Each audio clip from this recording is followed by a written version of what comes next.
Kamusta po ang naging ang ating presidente? Magandang hapon po sa inyong lahat. Okay naman siya. He's in very high spirits.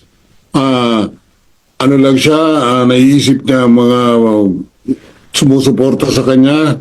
Nagpapasalamat siya sa inyong lahat. Tuloy niyo lang ang dasal. Isa sa medyo namimiss niya yung kanyang usual na kinakain, yung tuyo, yung munggo, at higit sa lahat, yung piniritong saging. Yun ang nawawala sa kanya. Other than that, he's okay. Pagdasal, keep on praying for him. Maraming salamat po. Gano'ng katagal po yung bisita ninyo? Siguro effectively mga 1 oras lang. Kasi maraming protocol na pagpasok, pero sumusunod tayo sa proseso nila. Ano naman pong itsura ni Presidente Maganda naman ang Duterte? itsura niya. Medyo nakahabol na ng konting tulog. Yun, okay naman. Meron ba po siyang mensahe para sa mga nagmamahal sa kanya dito sa buong mundo? Tinanong ko siya niyan, sabi niya, mahal na mahal ko kayong lahat.